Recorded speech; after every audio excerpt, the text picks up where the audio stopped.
நாம் கேட்க போகிற தேவ செய்தியின் தலைப்பு 100. சொல்லுங்க, தேவ செய்தியின் தலைப்பு என்னது? 100. அதான் தலைப்பு. ஆமென். பக்கத்தை பார்த்து சொல்லுங்க, 100. 108 கேள்விப்பட்டிருப்பீங்க.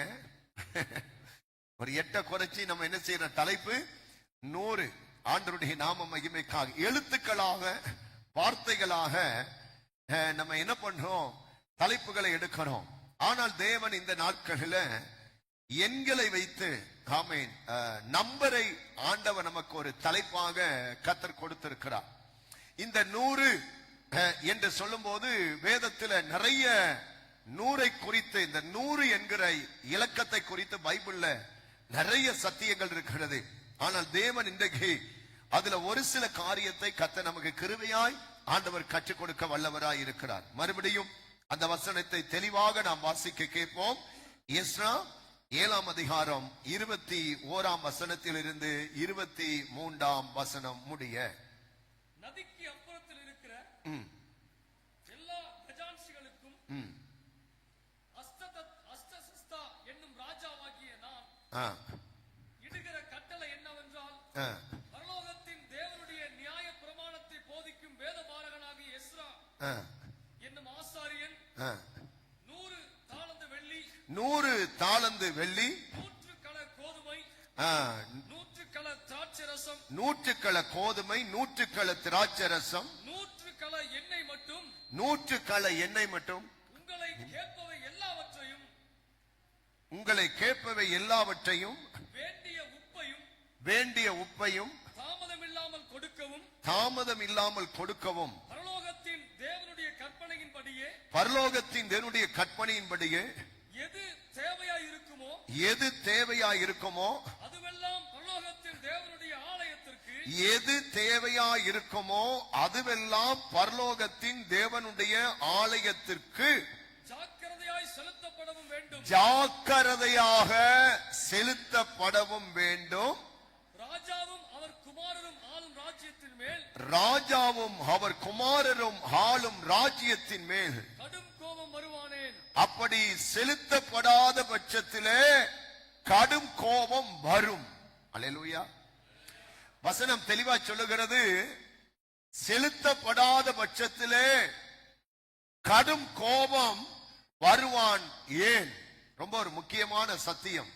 அதனால எல்லாரும் நல்ல விழிப்புணர்வாக இந்த வசனத்திற்கு, சத்தியத்திற்கு நீங்கள் செவி கொடுக்கும்படிக்கு நான் விரும்புகிறேன். அல்லேலூயா. அருமையான கர்த்தருடைய பிள்ளைகளே, இப்பொழுது வாசிக்கப்பட்ட இந்த பொருட்கள், ஆமென், ஸ்தோத்திரம், அன்றைக்கு இஸ்ரவேல் மக்கள் ஆண்டுடைய ஆலயத்திலே கொண்டு வந்து அவர்கள் படைக்காவிட்டால், ஆலயத்திலே அதை அவர்கள் கொடுக்காவிட்டால் கடும் கோபம் வரும் என்று வேதம் மிக தெளிவாக சொல்லப்பட்டிருக்கிறது. அல்லேலூயா. இஸ்ரவேல் மக்கள் கொடுக்க வேண்டிய முக்கியமான 5 மெட்டீரியல், 5 பொருட்கள்.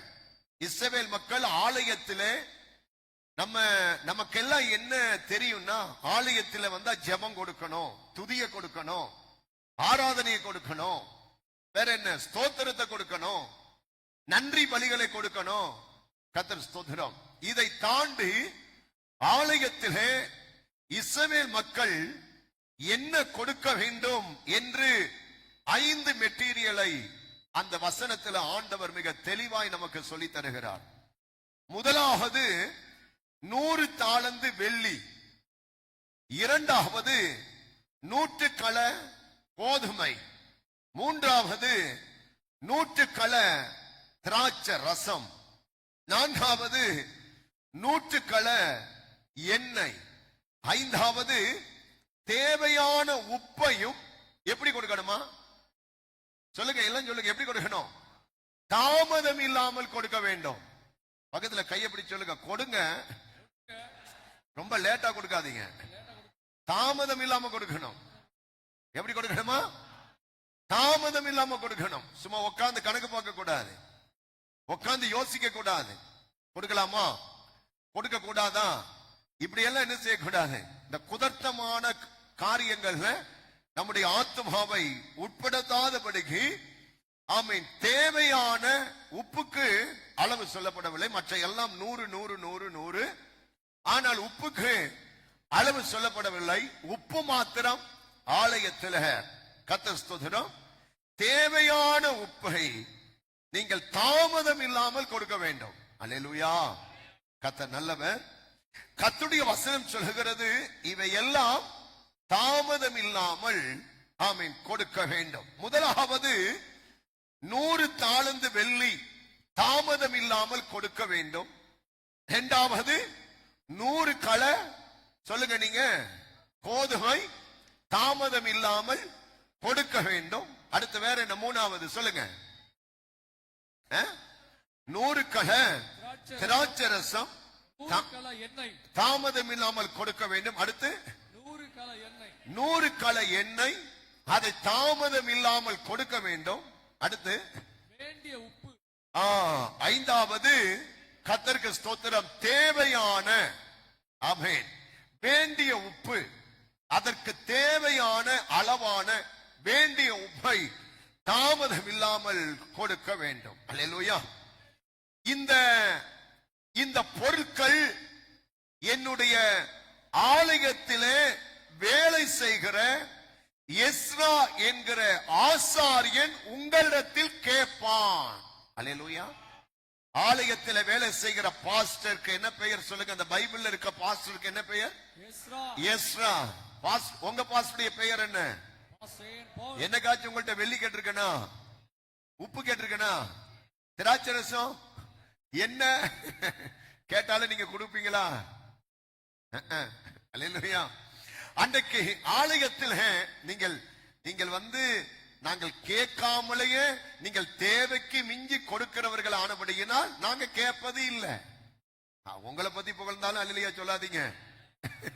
ஆமென். கையை உயர்த்தி அல்லேலூயா சொல்லுவோமே. ஆலயத்தில் ஆமென் வேலை செய்கிற பாஸ்டர் எஸ்ரா என்கிற ஆசாரியன் உங்கள்கிட்ட கேட்பான். அந்த பாஸ்டர் ஆசாரியன் எஸ்ரா உங்கள்கிட்ட கேட்கும் போது நீங்கள் இதை யோசிக்காமல், நீங்கள் தாமதிக்காமல் இதை நீங்க என்ன செய்ய வேண்டும்? கொண்டு வந்து கொடுக்க வேண்டும். அல்லேலூயா. அப்ப நீங்கள் யாரும் இந்த பொருட்களை எஸ்ரா ஆசாரியனுக்கு கொடுக்க வேண்டும் என்று சொல்லி இங்க கவனிங்க. அங்க அந்த வசனம் பார்க்கும் போது ஒரு ராஜா, ஒரு தேசத்தின் ராஜா இதை ஒரு கடிதமாக எழுதி இஸ்ரவேல் மக்களுக்கு ஒரு கட்டளையாக அவன் அதை பிறப்பிக்கிறான். கர்த்தருக்கு ஸ்தோத்திரம். அல்லேலூயா. அருமையான கர்த்தருடைய பிள்ளைகளே, அங்கே கோரோசுக்கு அன்றைக்கு மெர்தியா பெர்சியா அந்த சாம்ராஜ்யத்தை பார்க்கும் போது அன்றைக்கு மெர்சியா பெர்சியா அந்த சாம்ராஜ்யத்தினுடைய 4வது ராஜாவாகிய அஷ்டசேத்திர ராஜா ஆமீன் கோரேசுக்கு ஒரு கடிதத்தை எழுதுகிறான். கர்த்தருக்கு ஸ்தோத்திரம். அந்த கடிதத்தில் தான் இந்த மெட்டீரியல் ஆமீன் இந்த பொருட்கள் ஆமீன் நீங்கள் கொடுக்க வேண்டும் என்று அஷ்டசேஸ்திரா ராஜா அந்த கடிதத்தை அவர்களுக்கு அனுப்புகிறான். அல்லேலூயா. இந்த கடிதம் யாருக்கு எழுதப்பட்டது?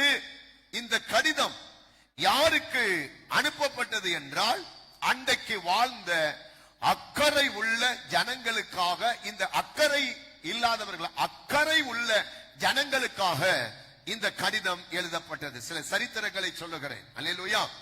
கவுனிக, நீங்கள் அந்த கடிதத்தில் என்னன்னா ஆமீன் கட்டளையாக நீங்கள் இந்த கடிதத்தில் எழுதப்பட்ட பொருட்களை கொடுக்காவிட்டால் தேவனுடைய கடும் கோபம் வரும் அப்படி என்று ஆமீன் ராஜா கோரேசுக்கு அந்த கடிதத்தை அவன் அனுப்புகிறான். அல்லேலூயா. அருமையான கர்த்தருடைய பிள்ளைகளை நீங்க கவனிக்க வேண்டும். ஒரு கேள்வி நான் கேட்கிறேன். தேவனுடைய கடும் கோபம் என்றால் என்ன? அல்லது தேவனுடைய கடும் கோபம் எப்படி இருக்கும்? சொல்லுங்க. தேவனுடைய கடும் கோபம் என்றால் என்ன? என்னப்பா உடனே இல்ல. தேவனுடைய கடும் கோபம் எப்படி இருக்கும்? மரணமா இருக்கும். தேவனுடைய கடும் கோபம் எப்படி இருக்கும்? வாதையா இருக்கும், வியாதியா இருக்கும், மரணமா இருக்கும். இதெல்லாம் நமக்கு தெரிந்தது. ஆனால் வேதத்துல இருக்கிற ஒரு ரகசியத்தை நான் சொல்லுகிறேன். ஆவிக்குரிய ஜீவியத்துல, ஆவிக்குரிய எழுத்தின்படி வாழ்க்கையில மரணமா இருக்கும், விழுகையா இருக்கும், நிந்தையா இருக்கும், பல காரியங்கள் இருக்கும். ஆனால் ஆவிக்குரிய ஜீவியத்தில் தேவனுடைய கடும் கோபம் என்றால் கர்த்தருடைய வருகையிலே கைவிடப்படுவதுதான் இந்த உலகத்திலேயே ஆண்டுடைய கடும் கோபத்தினுடைய மிகப்பெரிய கடுமையான தண்டனை. என்ன தெரியுமா? கர்த்தருடைய வருகையில கைவிடப்படுவதுதான் பெரிய தண்டனை. அல்லேலூயா சொல்லுங்க.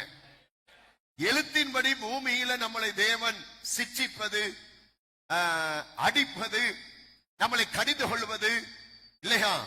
ஆமென். நம்மளை விழுத்துவது, மறுபடி கர்த்தர் நம்மளை எழுப்பி நிப்பாட்டுவது, இதெல்லாம் வேதத்தில் எழுத்தின்படி ஆமென் ஒரு பக்கம் நடந்தாலும், ஆனால் ஆவிக்குரிய சத்தியம், ஆண்டவருடைய கடும் கோபம் என்பது ஒரு விசுவாசி ரட்சிக்கப்பட்டு மனம் திரும்பி ஞானஸ்நானம் எடுத்து சபையிலே ஆராதித்த அந்த விசுவாசி ஆண்டுடைய வருகையில கைவிடப்படுது பாருங்க, அதுதான் நினைத்து பார்க்க முடியாத கடும் கோபம். அல்லேலூயா சொல்லுங்களேன். ஏன் ஆண்டவர் அவர்களை கைவிட்டார் என்றால் அவர்கள் மீது தேவன் என்ன எப்படி இருக்கிறார் சொல்லுங்க? கடும் கோபமா இருக்கிறார். அருமையான கர்த்தருடைய பிள்ளைகளே, நம்முடைய ஆவிக்குரிய வாழ்க்கையில இந்த 5 கேரக்டர், நம்முடைய ஆவிக்குரிய வாழ்க்கையில இந்த 5 அனுபவங்கள் காணப்படாவிட்டால் அஷ்டசாஸ்திர ராஜா என்ன கடிதம் எழுதுகிறான் தெரியுமா? நீங்கள் இந்த ஆலயத்திலே அந்த 5 பொருட்களை கொடுக்காவிட்டால் கடும் கோபம் வரும். அதே போல ஆமென் நம்முடைய ஆவிக்குரிய வாழ்க்கையில் இந்த 5 அனுபவம் காணப்படாவிட்டால் என்ன வரும் சொல்லுங்க? என்னுடைய கடும் கோபம் வரும் என்றால் அதற்கு என்ன அர்த்தம் தெரியுமா? கர்த்தருடைய வருகையிலே நாம் கைவிடப்படுவோம். அல்லேலூயா சொல்லுங்களேன். ஆமென் ஸ்தோத்திரம். 100 தாலந்து, முதலாவது என்ன வாசிங்க? 100. ஆமா, 100 வெள்ளி இல்லைன்னா ஆமென் வருகையில கைவிடப்படுகிறார்கள். அடுத்து 100 கள கோதுமை, அது ஒரு கேரக்டர். அது நம்முடைய வாழ்க்கையில இல்லைன்னா வருகையில கைவிடப்படுகிறார்கள். 100 கள திராட்சை ரசம், 100 கள திராட்சை ரசம், அது ஒரு சுபாவம். அந்த கேரக்டர் என் வாழ்க்கையில் இல்லைன்னா கடும் கோபம் வருகிறது. 100 கள எண்ணெய், 100 கள எண்ணெய், அது ஒரு விதமான கேரக்டர். அது இல்லாவிட்டால் வருகைகளை கைவிடப்படலாம். ஆமென். தேவையான வேண்டிய உப்பு. அப்ப அன்றைக்கு இந்த 5 பொருட்களும் என்னுடைய ஆலயத்திலே ஜனங்கள் தாமதிக்காமல் கொண்டு வர வேண்டும் என்று வேதத்திலே மிக தெளிவாக வசனம் போதிக்கப்பட்டு இருக்கிறது. அல்லேலூயா. கரங்களை உயர்த்தி அல்லேலூயா சொல்லுங்களேன். எனவே இந்த 5 மெட்டீரியல், இந்த 5 பொருட்களை குறித்ததான ஆவிக்குரிய ரகசியத்தை, ஆவிக்குரிய சத்தியத்தை ஆண்டவர் இந்த நாட்களிலே நமக்கு கற்றுக் கொடுப்பதற்கு விரும்புகிறார். அல்லேலூயா. அப்ப இன்றைய புதிய ஏற்பாட்டின் காலத்திலே என்னுடைய பிள்ளைகள் ஒவ்வொருவரும் கர்த்தருடைய ஆலயமாக இருக்கிறோம். அல்லேலூயா. இந்த 5 பொருட்களும் சொல்லுங்க சிஸ்டர், எங்க கொண்டு வர வேண்டும் சொல்லுங்க? ஆலயத்திலே கொண்டு வர வேண்டும். உங்க வீட்டில் அல்ல, கர்த்தருடைய ஆலயத்திலே இந்த 5 பொருட்களும் கொண்டு வர வேண்டும். அப்படியானால் இன்றைக்கு நீங்கள் நானும் புதிய ஏற்பாட்டிலே கட்டடம் என்பது கர்த்தருடைய ஆலயம் அல்ல. நீங்கள் ஒவ்வொருவரும் யாரா இருக்கணும் சொல்லுங்க? கர்த்தருடைய ஆலயமா இருக்கிறோம். அப்ப அந்த ஆலயத்துல அந்த 5 பொருட்கள் இருந்தது போலதான் உங்களுடைய இருதயமாகிய, உங்களுடைய வாழ்க்கையாகிய, உங்க சரீரமாகிய இந்த ஆலயத்தில் இந்த 5 சுபாவங்கள், 5 கேரக்டர் கட்டாயம் நமக்கு தேவை. அது இல்லாவிட்டால் என்ன வரும் சொல்லுங்க? இதனுடைய கடும் கோபம் வரும். அல்லேலூயா.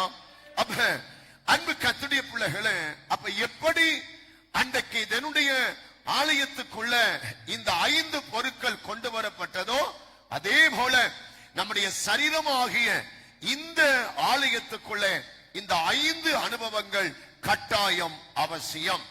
ஏனென்றால் ஜீவன் உள்ள தேவனுடைய சரீரமாகிய நம்முடைய ஆலயத்துல இந்த 5 பொருட்கள் கட்டாயம் ஒரு விசுவாசிக்குள்ள இருந்து கொண்டே இருக்க வேண்டும். அதுல ஒரு எண்ணிக்கை கூட 100 கூட குறையவே கூடாது. சோத்திரம், அல்லேலூயா.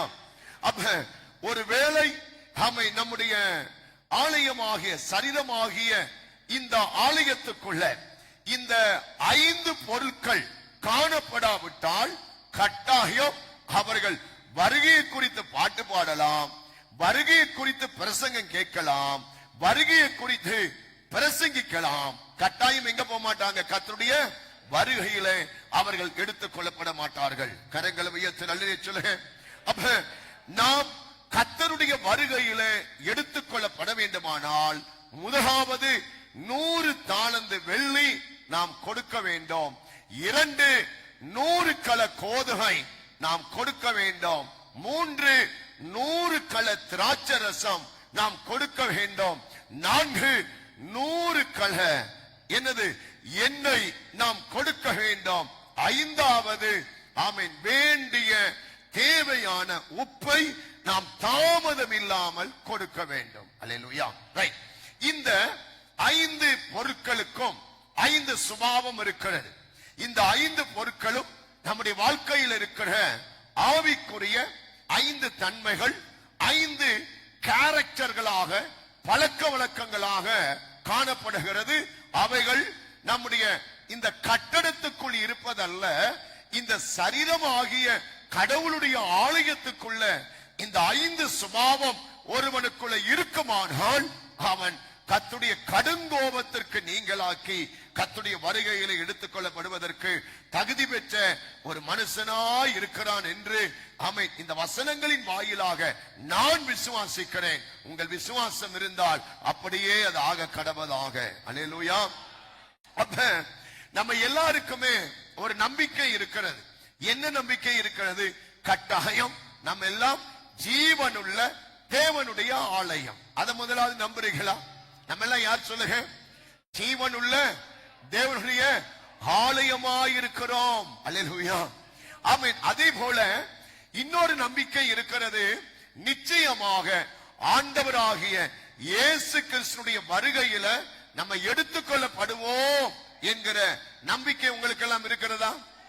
ஆமென். நான் தேவனுடைய ஆலயம், இந்த ஆலயத்தை அவர் வருகையில் என்ன செய்வார்? எடுத்துக்கொள்வார் என்கிற நம்பிக்கை நமக்கு இருக்கிறது. அல்லேலூயா. அப்ப தேவனுடைய வருகையிலே எடுத்துக்கொள்ளப்படுகிற தேவனுடைய ஜனங்கள் இயேசுவை போல அவர்கள் மாற வேண்டும். கையை உயர்த்தி நல்ல சொல்லுங்களேன். ஆண்டுடைய வருகையில போகணும்னா நம்ம யாரை போல மாறணும்? பரலோகத்துல பிசாசு இருக்கிறானா அல்ல இயேசு கிறிஸ்து இருக்கிறாரா? நரகத்துல இயேசு கிறிஸ்து இருக்கிறாரா அல்ல பிசாசு இருக்கிறானா? சாத்தானை போல இந்த உலகத்துல வாழ்ந்தால் சாத்தான் இருக்கிற இடத்திற்கு என்ன செய்யலாம்? ஆமா, போகலாம். இயேசுவை போல இந்த லோகத்திலே நம்ம வாழ்ந்தால் இயேசு இருக்கிற இடத்திற்கு நம்ம போகலாம். பெரிய சத்தியம் தேவையில்லை. இந்த 2 சத்தியம் புரிஞ்சாலே போதும், நீங்கள் வருகைக்கு ஆயத்தப்பட முடியும். அல்லேலூயா. அப்ப கவனிங்க. அப்ப சபையினுடைய முதலாவது நோக்கம் நாம் பரிசுத்தம் அடைய வேண்டும். கர்த்தருக்கு ஸ்தோத்திரம். இதுதான் சபையினுடைய முதலாவது நோக்கம். அடுத்தது குறித்துக் கொள்ளுங்கள் விரும்பினால், சபையினுடைய 2வது நோக்கம் இயேசுவை போல நம்ம மாற வேண்டும். அல்லேலூயா. அடுத்தது 3வது சபையினுடைய 3வது நோக்கம் இயேசுவின் வருகையிலே நாம் எடுத்துக் கொள்ளப்பட வேண்டும். அல்லேலூயா. சொல்லுங்க. சபையினுடைய 3 நோக்கம் சொல்லுங்க. முதலாவது என்ன நோக்கம்? என்னமா? சபையினுடைய முதலாவது நோக்கம் நாம் பரிசுத்தமாக வேண்டும். சொல்லுங்க. சபையினுடைய 2வது நோக்கம் இயேசுவை போல நம்ம மாற வேண்டும். அடுத்த சபையினுடைய 3வது நோக்கம் இயேசுவின் வருகையில எடுத்துக் கொள்ளப்பட வேண்டும். இதுதான் சபையினுடைய நோக்கம். அல்லேலூயா. சபைக்கு ஏன் போற? வெளியில உள்ளவங்க கேட்பாங்க. என்ன கேட்பாங்க? சபைக்கு ஏன் போறேன்? நோய்க்காக போறேன், பேய்க்காக போறேன், இல்லையா, சுகத்துக்கு, அதெல்லாம் அல்ல. ஆனால் நான் தாழ்மையா சொல்லுவேன், நீங்க இந்த சத்தியத்தை விளங்கிக் கொள்ளுங்க. மற்ற சபைகள் எப்படியோ அதை பற்றி பேச எனக்கு நேரம் இல்லை, அதை பற்றி நம்ம பேச தேவையில்லை. ஆனால் இந்த எச்சரிப்பின் சத்தம் ஜெப வீட்டினுடைய பிரதான நோக்கம், இங்க வருகிற ஒவ்வொரு மனுஷனும் பரிசுத்தமாக வேண்டும். இந்த எச்சரிப்பின் சத்தம் ஜெப வீட்டினுடைய பிரதான இரண்டாவது நோக்கம், இங்க வருகிற ஒவ்வொரு மனுஷனும் இயேசுவை போல மாற வேண்டும். இந்த சபையினுடைய மூன்றாவது பிரதான நோக்கம், இந்த சபையில வருகிற ஒரு விசுவாசி கூட நரகத்துக்கு போக கூடாது, பரலோக ராஜ்யத்துக்கு போக வேண்டும். கைகளை உயர்த்தி கர்த்தரை ஸ்தோத்திரம் பண்ணுங்க. அல்லேலூயா. அருமையான கர்த்தருடைய பிள்ளைகளே, பாவியான மனிதன் சிலுவையின் அடிவாரத்திற்கு வர வேண்டும், அது ஒரு சத்தியம். சிலுவையின் அடிவாரத்துக்கு வந்த மனிதன் பரலோக ராஜ்யத்துக்கு போக வேண்டும், அதுதான் உபதேசம். சோதரம், என்ன சொன்னேன் சொல்லுங்க? சபைக்கு வெளியில குடித்து வெறித்து விபச்சாரம் பண்ணி வேசித்தனம் பண்ணி அடித்து உதைத்து அடுத்தவன் சொத்தையெல்லாம் கெடுத்து அநியாயமாய் துன்மார்க்கமாய் ஏமாத்தி பொய் சொல்லி பித்தலாட்டம் பண்ணி பல வேஷங்கள் போட்டு நிறைய மக்கள் வெளியில வாழ்வார்கள். அப்படிப்பட்ட மனிதனை சிலுவையின் அடிவாரத்துக்கு கொண்டு வருவதுதான் இந்த சுவிசேஷம். சிலுவையின் அடிவாரத்துக்கு வந்தவனை பரலோக ராஜ்யத்தில் கொண்டு போய் விடுவதுதான் சபையினுடைய உபதேசம். உங்களை பார்த்து நான் ஒரு கேள்வி கேட்கிறேன். இப்ப உங்களுக்கு சுவிசேஷம் தேவையா அல்ல உபதேசம் தேவையா? சொல்லுங்க, என்ன தேவை? அப்ப சபைக்கு வெளியில இருக்கிற மக்களுக்கு உபதேசம் தேவையா சுவிசேஷம் தேவையா? சுவிசேஷம் தேவை. எத்தனை பேர் விசுவாசிக்கிறீங்க? அப்ப உங்களையும் என்னையும் ஆண்டவர் இயேசு இப்ப எங்க கொண்டு வந்து வைத்திருக்கிறார்? சிலுவையின் அடிவாரத்தில் வைத்திருக்கிறார். இந்த சிலுவையின் அடிவாரத்தோடு உங்கள் வாழ்நாள் முடியக்கூடாது. சிலுவையின் அடிவாரத்தில் இருக்கிற நீங்கள் எங்க போக வேண்டும்? கர்த்தருடைய பரலோக ராஜ்யத்துக்குள்ளே நீங்கள் பிரவேசிக்க வேண்டும். அல்லேலூயா. அப்ப சபையினுடைய அடுத்த பிரதானமான மூன்று நோக்கம் என்னவென்று சொன்னால், சபையினுடைய மூன்று பிரதானமான உபதேசம். முதலாவது சபையினுடைய மூன்று நோக்கத்தை பற்றி சொன்னேன். அடுத்தது சபையினுடைய பிரதானமான மூன்று உபதேசம். ஒன்று பாவி, ரெண்டு சிலுவையின் அடிவாரம், மூன்று பரலோக ராஜ்யம். இதுதான் உபதேசம். அல்லேலூயா. பிரியமான கர்த்தருடைய பிள்ளைகளே, அப்ப எழுத்தின்படி இன்னைக்கு நிறைய பேர் பாருங்க, நிறைய இடத்துல நிறைய ஊழியங்களை நிறைய சபைகளை நீங்க பார்க்கலாம். எழுத்தின்படி சபை என்பது அனாதை விடுதிகளை நடத்துவது அல்ல. எழுத்தின்படி சபை என்பது முதியோர் இல்லங்களை காப்பவர்களை நடத்துவதல்ல. சபை என்பது பள்ளிக்கூடங்களை நடத்துவதல்ல. சபை என்பது காலேஜுகளை நடத்துவதல்ல. சபை என்பது மருத்துவமனைகளை கட்டி நடத்துவதல்ல. சபை என்பது ஒரு பாவியான மனுஷனை சிலுவையின் அடிவாரத்துக்கு கொண்டு வந்து சிலுவையின் அடிவாரத்தில் இருக்கிறவனை பரலோக ராஜ்யத்துக்கு எடுத்துக்கொண்டு போவதுதான் சபையினுடைய பிரதானமான நோக்கம். கையை உயர்த்த சொல்லுங்க. அல்லேலூயா. அநாதை இல்லங்கள் நடத்துவதற்கு, முதியோர் காப்பகங்களை அமைப்பதற்கு, பாடசாலைகளை ஏற்படுத்துவதற்கு, கல்லூரி, அதற்கு நிறைய பேர் இருக்கிறார்கள். ஆனால் நம்முடைய பிரதானமான நோக்கம் என்ன சொல்லுங்க? இந்த சபையினுடைய தரிசனத்தை சொல்றேன். நம்முடைய சபையினுடைய பிரதானமான நோக்கம், இந்த சபையினுடைய தரிசனம் என்னவென்றால், பாவியான மனுஷனை சிலுவையின் அடிவாரத்துக்கு கொண்டு வந்து, அடுத்து நீங்க சொல்லுங்க, சிலுவையின் அடிவாரத்தில் இருக்கிறவனை பரலோக ராஜ்யத்துக்கு கொண்டு போவதுதான் இந்த சபையினுடைய பிரதானமான நோக்கம், பிரதானமான வேலை. அது நம்ம எல்லார் மேலையும் அந்த பொறுப்பு இருக்கிறது. நம்ம எல்லார் மேலையும் இந்த கடமை இருக்கிறது. பள்ளிக்கூடங்களை கட்டி நடத்துவது எல்லாருக்கும் அந்த பொறுப்பு இல்லை, இல்லையா? மருத்துவமனை எல்லாராலும் வைக்க முடியாது, காலேஜ் எல்லாராலையும் நடத்த முடியுமா? முடியாது. முதியோர் இல்லம் எல்லாரும் இப்ப இங்க இருக்கிற எல்லாரும் முதியோர் இல்லம் வைக்க முடியுமா? இங்க இருக்கிற எல்லாரும் பள்ளிக்கூடம் கட்ட முடியுமா? இங்க இருக்கிற எல்லாரும் ஹாஸ்பிட்டல் கட்ட முடியுமா? ஆனா ஒண்ணு சொல்றேங்க, இங்க இருக்கிற எல்லாரும் வெளியில் இருக்கிற பாவியான மனிதனை சிலுவையின் அடிவாரத்துக்கு கொண்டு வர முடியும். சிலுவையின் அடிவாரத்தில் இருக்கிற மனிதனை பரலோக ராஜ்யத்துக்கு கொண்டு போக முடியும். இதற்கு என்ன தகுதி தேவை? எத்தனை டிகிரி எடுக்கணும்? ஆமென். இதற்கு ஒரே ஒரு தகுதி, நான் பரிசுத்தராய் இருக்கிறது போல நீங்களும் பரிசுத்தமாய் இருங்கள். அல்லேலூயா. அதுபடியினால் பிரியமான கர்த்தருடைய பிள்ளைகளை, அப்ப சபையினுடைய நோக்கம் உலக வேலை செய்வதற்காக அல்ல, ஆவிக்குரிய வேலையை செய்வதுதான் உங்களுடைய என்னுடைய ஆமென் நோக்கமாக இருக்கிறது. அல்லேலூயா. நல்ல ஒரு நிருபத்திலே 1 யோவானுக்கு எழுதின நிருபம் 3வது அதிகாரம் ஆமென் 2வது வசனத்தை நாம் வாசிப்போம். இந்த செய்திக்கான சில அடிப்படை சத்தியங்களை நான் கொடுத்து இந்த செய்திக்குள்ளே போக விரும்புகிறேன். நேரம் இருந்தால் 1 யோவான் 3:2 வாசிங்க பார்க்கலாம். பிரியமானவர்களே, இப்பொழுது தேவனுடைய பிள்ளைகளாய் இருக்கிறோம். இனி எவ்விதமாய் இருப்போம் என்று இன்னும் வெளிப்படவில்லை. ஆகிலும் அவர் வெளிப்படும் போது அவர் இருக்கிற வண்ணமாகவே இயேசு கிறிஸ்து வரப்போகிறார். எத்தனை பேருக்கு அந்த நம்பிக்கை இருக்கு? இயேசுவின் வருகைக்கான அடையாளங்கள் உலகத்தில் நிறைவேறிக் கொண்டிருக்கிறது. அப்ப இயேசு மறுபடியும் இந்த பூமிக்கு என்ன செய்ய போகிறார்? வரப்போகிறார். அதுதான் ஆமென். அவர் வெளிப்படும் போது அவர் இருக்கிற வண்ணமாகவே நாம் அவரை தரிசிப்பதினால் அவருக்கு ஒப்பாய் இருப்போம் என்று அறிந்திருக்கிறோம். சபையினுடைய பிரதான நோக்கமே ஒரு மனிதன் அவரை போல மாறுவது. அல்லேலூயா சொல்லுங்க. உங்களை பார்த்து ஒரு கேள்வி கேட்கிறேன். இந்த இடத்தில் இருக்கிற எத்தனை பேர் இயேசுவை போல மாறி இருக்கிறீர்கள்? பதில் வரல. இரண்டாவது பதிலை எதிர்பார்க்கிறேன். இந்த இடத்தில் இருக்கிற எத்தனை பேர் இயேசு கிறிஸ்துவை போல மாறுவதற்கு முயற்சி எடுக்கிறீங்க? எல்லாரிடத்திலையும் பதில் இருக்கிறது இதற்கு. அல்லேலூயா.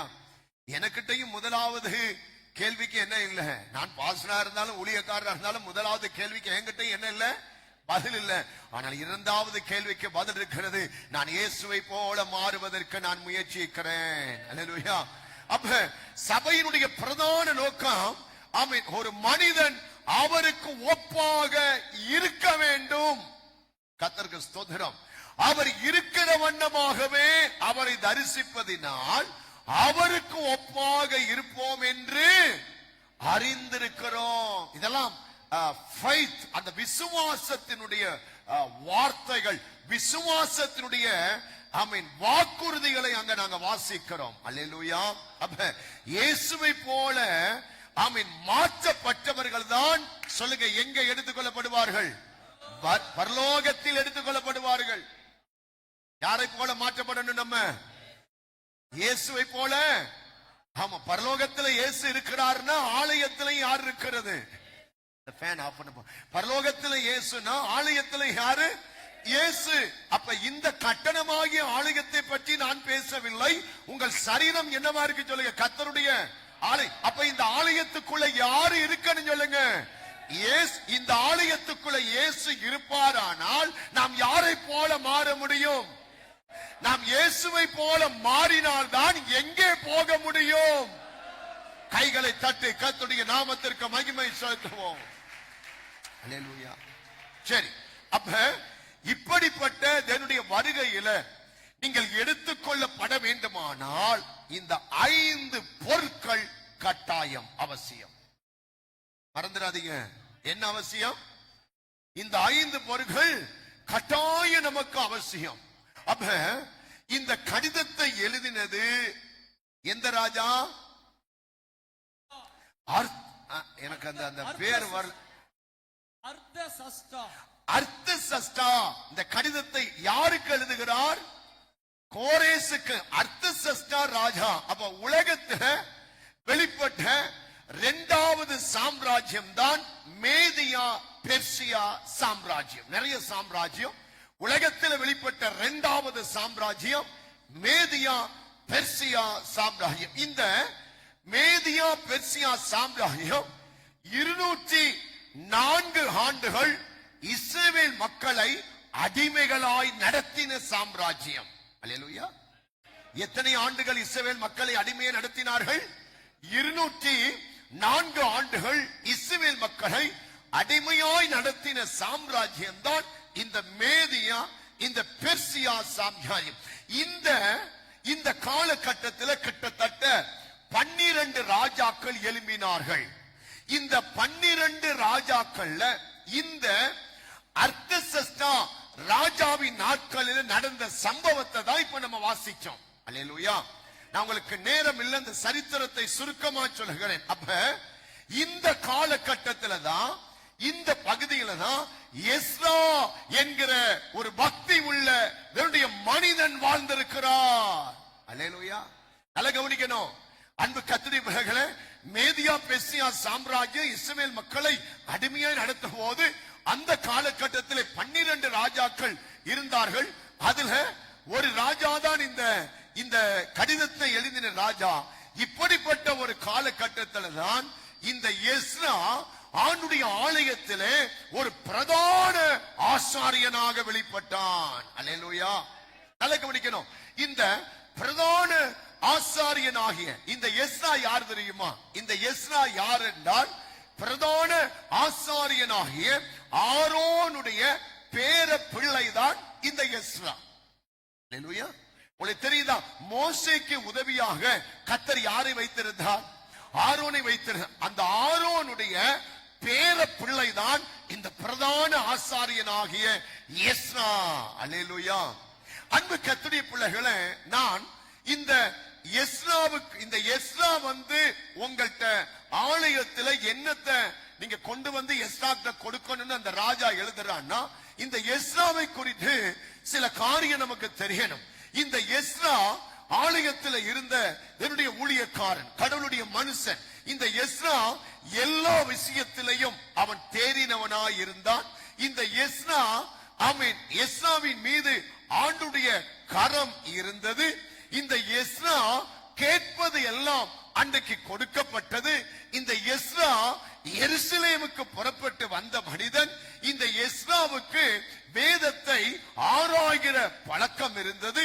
இந்த எஸ்ரா வசனத்தின்படி தன்னுடைய வாழ்க்கையை அமைத்து கொண்டான். இந்த எஸ்ரா தன்னுடைய பரிசுத்தத்தை அவன் காத்து கொண்டான். இந்த எஸ்ராவுக்கு உபதேசத்தை மற்றவர்களுக்கு சொல்லிக் கொடுக்கிற அந்த ஆர்வம் இருந்தது. இந்த எஸ்ரா தன்னுடைய இருதயத்தை ஆண்டவருக்கு முன்பதாக பக்குவப்படுத்தினான். எல்லாவற்றுக்கும் மேல இந்த எஸ்ரா உத்தமனாக இருந்தான். என்னப்பா சொன்னேன்? கடைசியா ஆனந்த் என்ன சொன்னேன்? Very good. எப்படி இருந்தான்? எஸ்ரா உத்தமனாயிருந்தான். அருமையான கர்த்தருடைய பிள்ளைகளே, இந்த எஸ்ரா ஒரு நல்ல பிரதான ஆசாரியன், நல்ல வேதபாரகன், தேவனுக்கு பயப்படுகிற மனுஷன். ஆமென். இன்னொன்னு நான் சொல்ல விரும்புகிறேன். இந்த எஸ்ரா தேவனுடைய சித்தத்தை செய்ய ஆசைப்பட்டு முற்பட்ட மனிதன், என்னுடைய சித்தத்தை செய்கிறவன். அல்லேலூயா. நீங்க கவனிக்கணும். நம்மை போல இந்த உலகத்தில் அன்றைக்கு பாடுகளை, நெருக்கங்களை, ஒத்துருவத்தை மேதியா பெர்சியா அந்த சாம்ராஜ்யத்தின் இஸ்ரவேல் மக்களை அடிமைப்படுத்தப்பட்ட அந்த காலத்துல எப்படிப்பட்ட ஒரு பக்தி உள்ள மனிதன் அன்றைக்கு வாழ்ந்திருக்கிறான். நம்மளால இந்த உலகத்துல அப்படிப்பட்ட பக்தியாய் வாழ முடியுமா? வாழ முடியாதா? சொல்லுங்க. அல்லேலூயா. ரைட். அப்ப அன்றைக்கு 3 பேருடைய தலைமையில பாபிலோன் தேசத்தில் இருந்து இஸ்ரவேல் மக்கள் இஸ்ரவேலுக்கு கொண்டு வரப்பட்டார்கள். நல்லா கவனிக்க வேண்டும். அல்லேலூயா. முதலாவது செருபாபேலின் தலைமையில பாபிலோனில் இருந்து இஸ்ரவேல் மக்கள் இஸ்ரவேலுக்கு வருகிறார்கள். இரண்டாவது எஸ்ராவின் தலைமையில பாபிலோனில் இருந்து, பாபிலோன் என்பது உலகம், பாபிலோன் என்பது பாவம், பாபிலோன் என்பது பேய்களுடைய குடியிருப்பு, பாபிலோன் என்பது வேசித்தன பட்டணம், பாபிலோன் என்பது பரிசுத்தவான்களை விழுத்துகிற நகரம், பாபிலோன் என்பது கடவுளுடைய பிள்ளைகளை சித்திரவதை செய்கிற இடம்தான். சொல்லுங்க, எது சொல்லுங்க? பாபிலோன். இந்த பாபிலோன்ல யாரு அடிமையா இருக்கிறது? இஸ்ரவேல் மக்கள். இந்த பாபிலோன்ல இருந்து இஸ்ரவேல் மக்களை இஸ்ரவேலுக்கு முதலாவது செருபாபேலின் தலைமையிலே வந்தார்கள். அடுத்தது இந்த எஸ்ராவின் தலைமையிலே பாபிலோனில் இருந்து இஸ்ரவேல் மக்கள் இஸ்ரவேலுக்கு வருகிறார்கள்.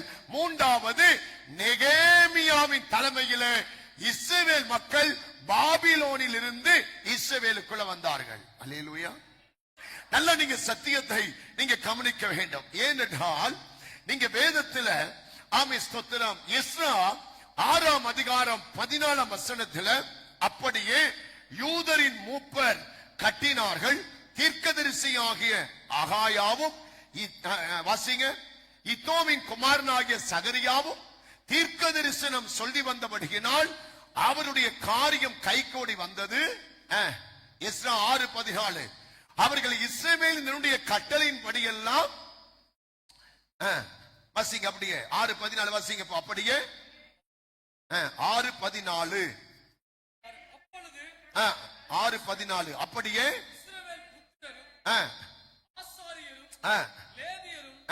சிறையிருப்பிலிருந்து வந்த மற்றவர்களும் தேவனுடைய ஆலய பிரதிஷ்டையை 6:14 அப்படியே யூதாவின் மூப்பர் என் மைக் ஆப்ல இருக்கா?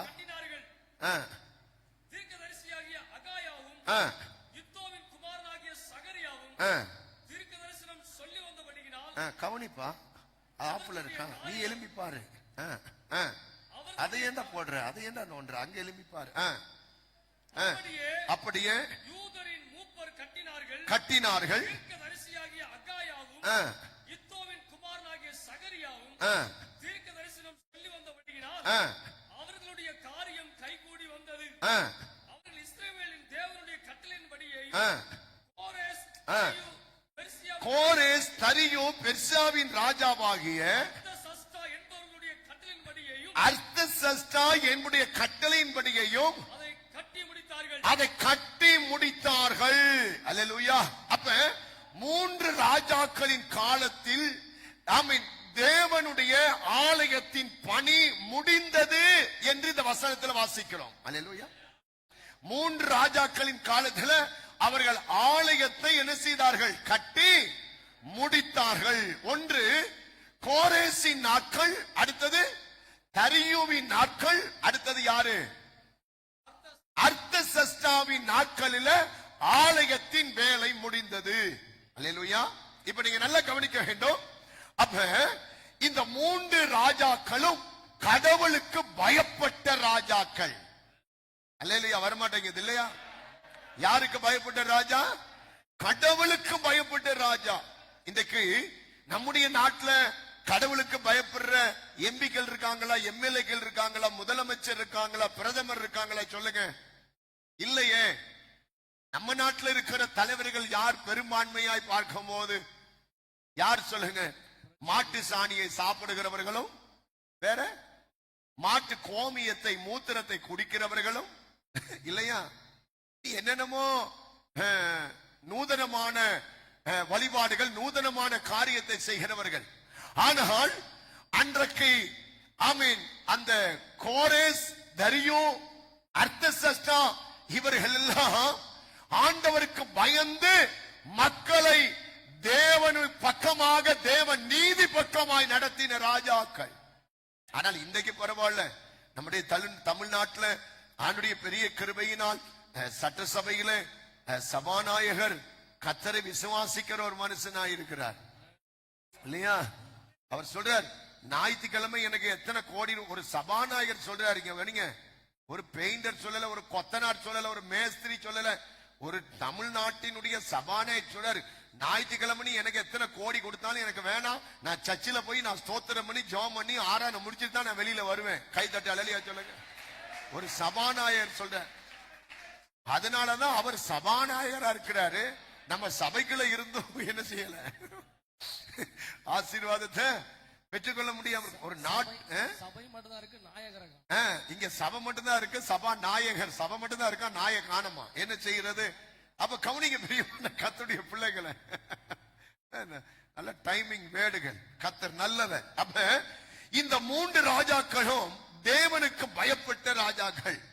முதலாவது ராஜாவாகிய இந்த கோரேஸ், இந்த கோரேஸ் ராஜா பிறப்பதற்கு 150 வருஷத்துக்கு முன்பதாக ஏசாயா தீர்க்கதரிசி இந்த கோரேஸ் பிறப்பதற்கு முன்னாலேயே இவன் யார் என்று ஆண்டவர் தீர்க்கதரிசனமாய் பேசினார். நான் சொன்ன சத்தியம் புரியுதா? சொல்லுங்க, எந்த ராஜா பிறப்பதற்கு? கோரேஸ் என்கிற ராஜா பிறக்கவே இல்லைங்க.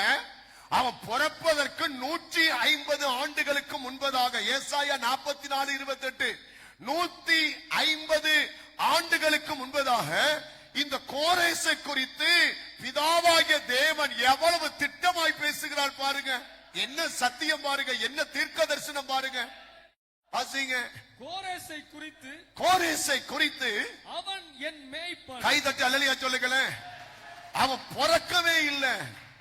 யாரு அவன்? என் பேர் என்னது? இந்த கோரேஸ் பிறக்கவே இல்லை. அவன் பிறக்கிறதுக்கு 150 வருஷத்துக்கு முன்னால பரலோகத்தின் தேவன் சொல்லுகிறார், அவன் என்னுடைய மேய்ப்பன். என்ன வார்த்தை வருது பாருங்க. எவ்வளவு நல்ல தேவன். உங்களுடைய எதிர்காலத்தை அவர் திட்டமிடுகிறவர், உடைய காலத்தை அறிந்தவர், நம்முடைய நேரத்தை அறிந்தவர், எந்த நேரத்தில் எந்த காரியத்தை நமக்கு செய்ய வேண்டும் என்கிற சகலவத்தையும் அடைந்த சர்வ சக்கரவர்த்தியார் பரலோகத்தில் வீற்றிருக்கிற நம்முடைய தேவாதி தேவனுக்கு கைகளை தட்டி கர்த்தரை ஸ்தோத்தரிப்போம். ஆண்டவருக்கு மகிமை உண்டாவதாக. வாசிங்க. கோரேசை குறித்து அவன் என் மேய்ப்பன். அவன் எருசலேமை நோக்கி நீ கட்டப்படு என்றும், சபையை பார்த்து சொல்லுவானா, எருசலேமிலே சபையை கட்டுங்கள் என்று சொல்லுவானா. அவன் பிறக்கவே இல்லைங்க. அவன் பிறக்கிற 150 ஆண்டுகளுக்கு முன்னால ஆண்டவர் சொல்றார், 150 ஆண்டுகளுக்கு அப்புறம் கோரேஸ் என்கிற ஒரு ராஜா இந்த நாட்டில் பிறப்பான். அவன் எனக்கு மேய்ப்பனா இருப்பான். அவனை கொண்டு நான் ஆலயத்தை கட்டுவேன். இதான் ப்ராபீஸ், இதான் தீர்க்க தரிசனம். இன்னும் அருமையான வேடு பாருங்க. நம்முடைய தேவன் பேசுகிற தெய்வம். காலங்களுக்கு முன்பதாகவே, உலக தோற்றத்துக்கு முன்பதாகவே, ஆமீன், அண்டங்களுக்கு முன்பதாகவே அவர் வாழ்ந்து கொண்டிருக்கிற தேவாதி தேவன். கட்டப்படு என்றும், தேவ ஆலயத்தை நோக்கி நீ அஸ்திவாரப்படு என்றும், அஸ்திவாரப்படு என்று சொல்லி எனக்கு பிரியமானவைகளை எல்லாம் நிறைவேற்றுவான் என்று சொல்லுகிறவர் நான். சோதரம், உங்களை குறிச்சு ஆண்டவர் இப்படி பேசி இருக்கணும். உங்களை குறிச்சு ஆண்டவர் இப்படி சொல்லி இருக்கணும். ஆண்டவர் எவ்வளவு நல்லவர். கோரேஸ் என்னுடைய மேய்ப்பன் என்றார். கோரேஸ் என்னுடைய சித்தத்தை எல்லாம் அவன் செய்வான் என்றார். கோரேஸ் எருசலேமை நோக்கி கட்டப்படும் என்று சொல்லுவானா. அவன் சொல்லுவானா, எருசலேம் கட்டப்படும் என்று சொல்லுவானா. அடுத்த பாருங்க, கோரேஸ் ஆலயத்தை நோக்கி அஸ்திவாரம் போடுங்கள் என்று சொல்லுவான். அப்ப இந்த கோரேசை குறித்து ஏசாயா தீர்க்கதரிசனம் உரைக்கும் நாட்கள்ல இந்த கோரேஸ் பிறக்கவே இல்லை. அவன் பிறந்தான். அவன் மூலமாக, அவன் பிறந்ததுக்கு அப்புறம் அவன் மூலமாக சொல்லப்பட்ட தீர்க்க தரிசனம் நிறைவேறுவதற்கு அடையாளமாக கர்த்தர் இஸ்ரவேல் மக்களை அவருடைய தேசத்திற்கு அவருடைய காலத்திலே கர்த்தர் அனுப்பினார். கைகளை உயர்த்தி சத்தமா அல்லேலூயா சொல்லுங்க. இந்த ராஜா சொன்ன அற்புதமான வார்த்தை, இந்த ராஜா தான் சொல்றாங்க. இவன் சொன்ன அற்புதமான வார்த்தை என்ன தெரியுமா? இந்த கோரேஸ் என்கிற ராஜா சொன்ன அற்புதமான வார்த்தையை பாருங்க. எஸ்ரா 1:1-2-3, எஸ்ரா 1:1-2-3 பாருங்க. இந்த பிறந்துட்டான், இவன் வளர்ந்துட்டான், இவன் ராஜ்யபாரம் பண்றான். இவன் சொன்ன அற்புதமான வேர்டு அது நமக்கு ரொம்ப தெரிந்திருக்கணும். வாசிங்க. எரேமியாவின் வாயினாலே கர்த்தர் சொன்ன வார்த்தை நிறைவேறும்படி பெர்சியாவின் ராஜாவாகிய கோரேசுடைய முதலாம் வருஷம். இப்ப வருது, இவன் பெர்சியா, மேதியா பெர்சியா, இஸ்ரவேல் மக்களை அடிமைப்படுத்தின சாம்ராஜ்யம், அங்கதான் இவன் இருக்கிறான். கையை உயர்த்தி பிரதர் அல்லேலூயா சொல்லுங்க. இஸ்ரவேல் மக்களை அடிமைப்படுத்துகிற சாம்ராஜ்யத்தில் இருக்கிற ஒரு ராஜா ஆணுடைய பிள்ளைகளுக்கு சப்போர்ட்டா பேசுறான் பாருங்க. பெர்சியா ராஜாவாகிய கோரேசுடைய முதலாம் வருஷத்திலே கர்த்தர் பெர்சியாவின் ராஜாவாகிய கோரேசின் ஆவியை ஏவினதினாலே கோரேசின் ஆவியை கர்த்தர் ஏவினார். அல்லேலூயா சொல்லுங்க. உங்களுக்கு விரோதமாய் எத்தனை வல்லமைகள் எழுப்பினாலும் அந்த இடத்துல கர்த்தர் அவருடைய ஆவியை ஏவ வேண்டும். கோரேசின் ராஜாவாகிய கோரேசின் ஆவியை ஏவினதினால் அவன் பரலோகத்தின் தேவனாகிய கர்த்தர் பரலோகத்தின் தேவனாகிய கர்த்தர் பூமியின் ராஜ்யங்களை எல்லாம் எனக்கு தந்தருளி பூமியின் ராஜ்யங்களை எனக்கு தந்தருளி யூதாவில் உள்ள எருசலேமிலே இப்ப யூதாவில் உள்ள எருசலேமிலே நமக்கு ஆலயத்தை கட்டும்படி அவருக்கு ஆலயத்தை கட்டும்படி எனக்கு கட்டளையிட்டிருக்கிறார். எனக்கு கட்டளையிட்டிருக்கிறார். அவருடைய ஜனங்கள் எல்லாரிலும் அவருடைய ஜனங்கள் எல்லாரிலும் எவன் உங்களுக்குள் இருக்கிறானோ காருங்க, எவன் உங்களுக்குள்ள இருக்கிறானோ அவனோட அவனுடைய தேவன் இருப்பாராக. ஆமென். அவனோட அவனுடைய தேவன் இருப்பாராக. அவருடைய ஜனங்கள் எல்லாரிலும் அவன் உங்களுக்குள் இருக்கிறானோ அவனோட அவனுடைய தேவன் இருப்பானாக. நீங்கள் இங்க கவனிங்க பிரதர், நீங்க அடிமையா இருந்த காலம் போதும் நீங்க திரும்ப எருசலேமுக்கு போவீங்க, திரும்ப இஸ்ரவேலுக்கு போவீங்க. உங்க தேவன் உங்களோட இருப்பார். உங்க தேவனுக்கு நீங்கள் ஆலயத்தை கட்டுவீர்கள். இதுதான் எப்ப நடக்க போகுது தெரியுமா? இதுதான் எப்ப நடக்க போகுது? நீங்க இஸ்ரவேலுக்கு போவீங்க, இஸ்ரவேலுக்கு போவீங்க, அங்க அஸ்திவாரம் போடுவீங்க, உங்க தேவனுக்கு என்ன கட்டுவீங்க? ஆலயத்தை கட்டுவீங்க. இது எப்ப நடக்க போகுது தெரியுமா? ரொம்ப சப்ஜெக்ட் ரொம்ப அருமையா இருக்கும். ரொம்ப நல்ல ஒரு சத்தியம். வரும் காலத்தை குறித்து பேசுகிறார். வாசிங்கப்பா. இஸ்ரவேல் என்னுடைய கர்த்தருடைய ஆலயத்தை தேவன் அவனோட இருப்பாராக. அவன் யூதாவில் உள்ள எருசலேமுக்கு போய் அவன் யூதாவில் உள்ள எருசலேமுக்கு போய் இஸ்ரவேலின் தேவனாகிய கர்த்தருடைய ஆலயத்தை கட்டக்கடவன். இஸ்ரவேலின் தேவனாகிய கர்த்தருடைய ஆலயத்தை கட்டக்கடவன். எருசலேமில் வாசம் பண்ணுகிற தேவனே எருசலேமில் வாசம் பண்ணுகிற தேவனே தேவன். இப்ப எருசலேம்ல தேவனா வாசம் பண்ணுகிறார். ஆலயம் கட்டப்படும். அந்த ஆலயத்தில் யார் வாசம் பண்ணுவான்? அந்த ஆலயத்தில் எந்த தேவன் வாசம் பண்ணுகிறாரோ அவரே தேவன். கர்த்தர் நல்லவர். அப்ப இந்த ராஜா பாபிலோனிலே அரசாட்சி செய்தாலும் கவனிங்க, எங்க அரசாட்சி செய்யறான்? பாபிலோன் இஸ்ரவேலுக்கு சத்துரு.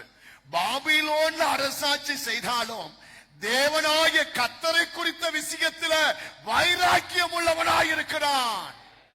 கர்த்தர் நல்லவர்.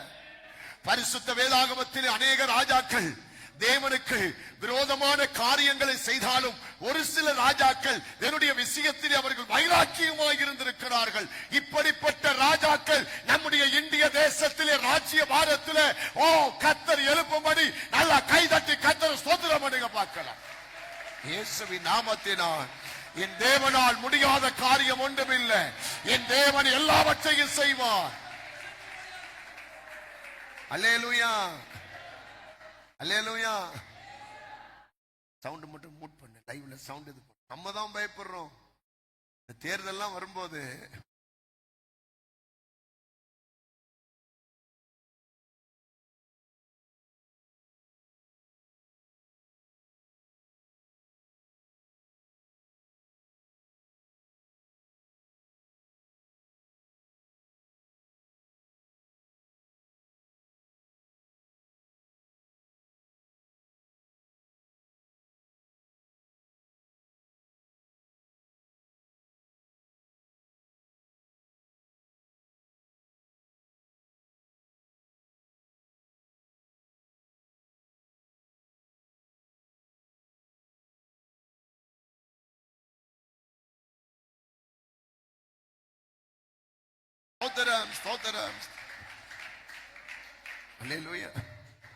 இப்படிப்பட்ட ராஜாக்கள் ஒரு ராஜா தான் அர்தசஷ்டர் ராஜா. அல்லேலூயா.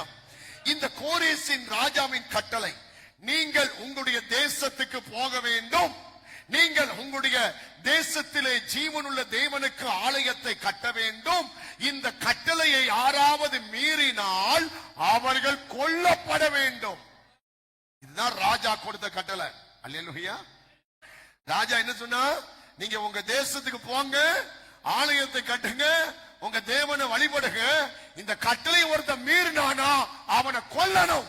இந்த மாதிரி ஒரு சட்டம் வருகிற நாட்களிலே கர்த்தர் நாடுகளிலே கர்த்தர் தொனிக்க பண்ண வல்லவர். வைராக்கியத்தோடு கைதட்டி கர்த்தரை துதியுங்க.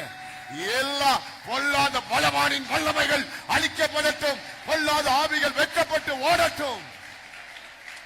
தேவனுக்கு மகிமை உண்டாவதாக. அல்லேலூயா, அல்லேலூயா. அந்நாட்களில் கர்த்தருடைய ஆலயத்துக்கு விரோதமாக அநேக சத்துருக்கள் எழும்பி இருந்தார்கள். அன்னைக்கு மட்டும் இல்லைங்க, இன்றைக்கும் சபைகளுக்கும் தேவ பிள்ளைகளுக்கு விரோதமா என்ன எழும்பி இருக்கு சொல்லுங்க. அநேக சத்துருக்கள் எழும்பி இருக்கலாம். எல்லா காலங்களிலும் ஆமென், தேவனுக்கும் தேவ சபைக்கும் தேவ பிள்ளைகளுக்கு விரோதமாய் அநேக சத்துருக்கள் கிரிகை செய்து கொண்டுதான் இருக்கிறார்கள். ஆனால் எத்தனை சத்துருக்கள் ஆமென் ஸ்தோத்திரம் விரோதமாய் எழும்பினாலும் தேவன் அவருடைய விஷயத்திலே, உன்னுடைய விஷயத்திலே அவர் வைராக்கியம் உள்ளவராய் இருக்கிறார். அல்லேலூயா, அல்லேலூயா. கவனிங்க, இந்த 3 ராஜாக்களின் காலத்திலே ஆலயத்தின் வேலை முடிந்தது. அல்லேலூயா. தேவன் இவர்கள் ஆண்டுடைய விஷயத்தில் அனுகூலமா இருந்தாங்க, இவர்களுக்கு கர்த்தர் அனுகூலமாக இருந்தார். அல்லேலூயா. நீங்க நல்லா கவனிக்கணும். எப்படி பாஸ்டர் இவங்க விஷயத்துல ஆண்டவர் எப்படி அனுகூலமா இருந்தாங்க? ஆண்டவருடைய விஷயத்துல இவங்க இரக்கம் பாராட்டினாங்க, அனுகூலமா இருந்தாங்க. இவங்க ராஜ்ய பாரத்துல கர்த்தர் அனுகூலமா இருந்தார். இவர்கள் ராஜ்ய பாரம் தான் 204 ஆண்டுகள் இவர்கள் பூமியிலே ஆளுகை செய்தார்கள். அல்லேலூயா. அதாவது கிமு கிறிஸ்து பிறப்பதற்கு 161 ஆண்டு வரைக்கும் இவர்கள் பூமியை ஆளுகை செய்த ராஜாக்கள். அல்லேலூயா. இவர்கள் கட்டின இந்த ஆலயம் கிறிஸ்துவுக்கு பின்பு 70 ஆண்டு வரைக்கும் அந்த ஆலயம் பூமியில இருந்தது. அல்லேலூயா சொல்லுங்க. கிறிஸ்து இந்த பூமியில 33 வெளிப்படுகிறார். கிறிஸ்துவுக்கு பின்பு 70 ஆண்டு வரைக்கும் இந்த ஆலயம் பூமியிலே காணப்பட்டது. இந்த ஆலயத்திற்காக 4 பேர் பிரயாசப்பட்டார்கள். முதலாவது சாலமோன் ராஜா பிரயாசப்பட்டார். இரண்டாவது செருபாபேல் பிரயாசப்பட்டார். மூன்றாவது ஏரோது ராஜாவின் நாட்களிலே இஸ்ரவேல் மக்கள் 46 ஆண்டுகள் தேவ ஆலயத்தை கட்ட பிரயாசப்பட்டார்கள். கிறிஸ்துக்கு பின்பு 70 ஆண்டிலே தீத்து சக்கரவர்த்தியினால் இந்த ஆலயம் இடித்து தரமட்டமாய் மாற்றப்பட்டது. 4வது முறையாக தீர்க்க தரிசன நிறைவேறும்படி இன்றைக்கு இஸ்ரவேலின் ராணுவம் அந்த ஆலயத்தை கட்ட அவர்கள் பிரயாசப்படுகிறார்கள். சோதரம் சோதரம் சோதரம்.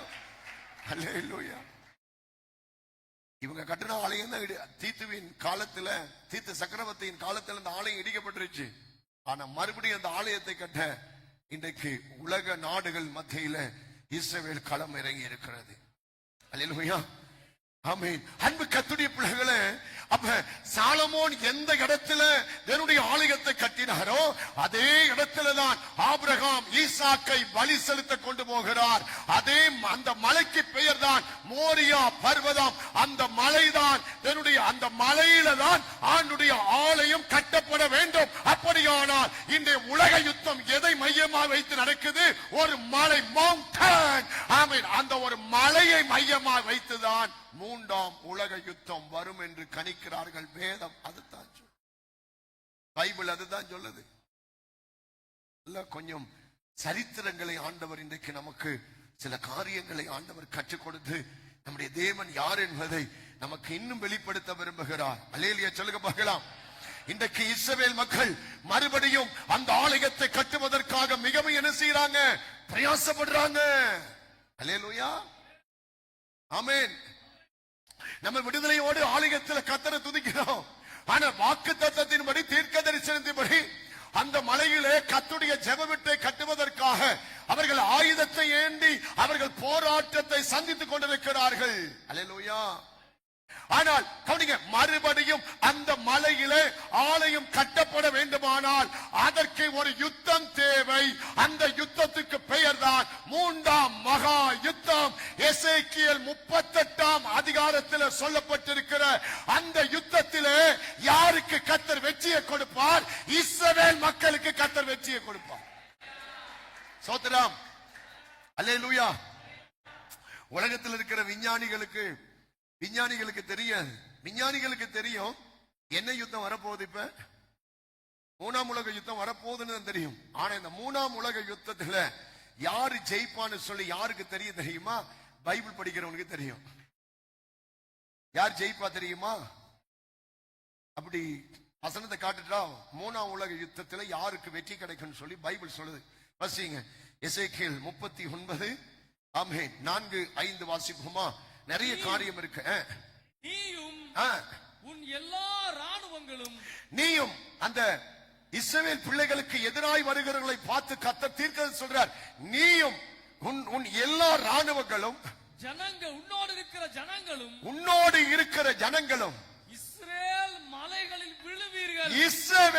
இஸ்ரவேலுக்கு விரோதமாய், தேவ பிள்ளைகளுக்கு விரோதமாய், ஆலயத்துக்கு விரோதமாய் எத்தனை படைகள் வந்தாலும் நீயும் உன்னுடைய ராணுவமும் ஜனங்களும் இஸ்ரவேல் மலையில விழுவீர்கள். கை தட்டி அல்லேலூயா சொல்லுங்க. விழுவ. அப்ப சொல்லுங்க, ஜெயம் யாருக்கு? எதிரி வந்து எங்க விழுவான் சொல்லுங்க? இஸ்ரவேலுடைய அந்த எல்லையில விழுவான், அந்த மலையில விழுவான். ஏனென்றால் அந்த மலையிலே கர்த்தர் இருக்கிறார். அங்கதான் கர்த்தருடைய அஸ்திபாரம் போடப்பட போகிறது. அங்கதான் ஆலயம் எழும்ப போகிறது. எங்க வந்து விழுவீர்கள்? நீயும் வந்து விழுவ. வேற யாரு? ராணுவங்களும் உன்னோடு இருக்கிற. பாருங்க, இது எழுதும் போதெல்லாம் எத்தனை ஆண்டுகள் ராணுவங்கள் இஸ்ரவேல் மலைகளை விழுவீர்கள். அடுத்து உராஞ்சுகிற சகலவித பட்சிகளுக்கும். என்ன பட்சிகள்? உராஞ்சுகிற சகலவித பட்சிகளும், வெளியின் மிருகங்களுக்கும் உன்னை இரையாக கொடுப்பேன். இங்க பாருங்க, கர்த்தருடைய பிள்ளைகளுக்கு விரோதமாய் எழும்புகிற சத்துருவை உறைஞ்சுகிற பட்சிகள். அல்லேலூயா, ஆமென். விமானத்தில் இருந்து வருகிற இஸ்ரவேல் அடிக்கிற அந்த ஆமென் அந்த யுத்த விமானத்தை வைத்து அதான் உறைஞ்சுகிற பட்சிகள். அல்லேலூயா. அந்த பட்சிகளுக்கு உன்னை நான் இரையாக கொடுப்பேன். மிருகங்களுக்கு உன்னை நான் இரையாக கொடுப்பேன். அடுத்த ரொம்ப சூப்பரா இருக்கும். 5ஆம் வசனம் பாருங்க. இதான் மூணாம் உலக யுத்தத்துடைய வெற்றியை காண்பிக்கிறான். விசாலமான வெளியிலே விழுவாய். நான் இதை சொன்னேன் என்று கர்த்தராகிய ஆண்டவர் உரைக்கிறார். அல்லேலூயா. தேவனுக்கு மகிமை உண்டாவதாக. அதனால் உங்களுக்கும் எனக்கும் ஒரு மிகப்பெரிய சந்தோஷமான செய்தி என்னவென்றால், நான் இப்ப சொல்றீங்க, ஏன் இப்ப எல்லாம் இந்த சரித்திரத்தை சொல்லி சுத்தி வந்த இந்த செய்திக்கு நான் உங்க கவனிங்க, நிமிர்ந்து பாருங்க. உங்களுக்கும் எனக்கும் மிகப்பெரிய ஒரு சந்தோஷமான செய்தி என்னவென்றால், அந்த இஸ்ரவேல்ல நான் இப்ப சொன்ன பாத்தீங்களா, அந்த ஆலயம் கட்டப்படுவதற்கு முன்பதாக ஆண்டவராகிய இயேசு கிறிஸ்து வந்து விடுவார். அவருடைய புதிய ஏற்பாட்டாகிய மனவாட்டிய சபையை அதற்கு முன்பதாக கர்த்தர் எடுத்துக் கொள்வார். கையை உயர்த்தி ஸ்தோத்திரப்படுவோம். அல்லேலூயா, ஆமென். இப்ப பாருங்க, அவங்க அந்த ஆலயத்தை மூணாம் உலக யுத்தம் மூணாம் உலக யுத்தத்தில் அவங்க அந்த ஆலயத்தை கட்டும் போது, அந்த ஆலயத்தை கட்ட முன்னுக்க இயேசு வந்து இந்த மனவாட்டியாகிய சபை எடுத்துக்கொள்வார். ஏனென்றால் ஒரே சமயத்துல பூமியில 2 ஆலயம் இருக்கக்கூடாது. இது ஆண்டுடைய திட்டம்.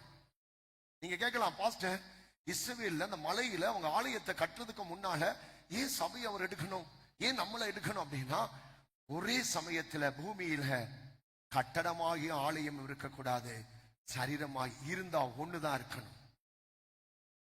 கட்டடமாகிய ஆலயம் இருக்கும், சரீரமாகிய ஆலயம் அதற்கு முன்பதாக அது பறந்து சென்றுவிடும். ஒரே சமயத்துல பூமியில 2 ஆலயம் இருக்கக்கூடாது.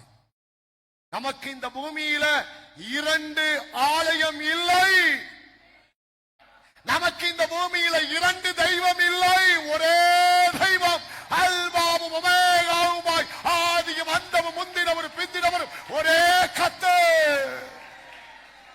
அந்த ஒரே தெய்வம் நம்முடைய திருத்துவராகிய ஆண்டவராகிய இயேசு கிறிஸ்துவே. விளங்கிக் கொள்ளுங்க, விளங்கிக் கொள்ளுங்க.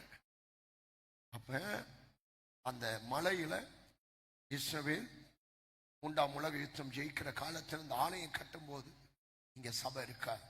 அதுக்கு முன்பதாக இயேசு வந்துவிடும். அந்த வருகையில போக வேண்டுமானால் உனக்குள்ள என்ன இருக்கணும்? 100 வெள்ளி, 100 கள கோதுமை, 100 கள திராட்சரசம், 100 கள எண்ணெய், தேவையான உப்பு இருந்தாக அதை கட்டுறதுக்கு முன்னால நீ எங்க போக முடியும்? அந்த யுத்தத்துக்கு முன்னால எங்க போக முடியும்? கையை உயர்த்தி நல்ல சொல்லுங்க, பரலோக ராஜ்யத்துக்கு செல்ல முடியும்.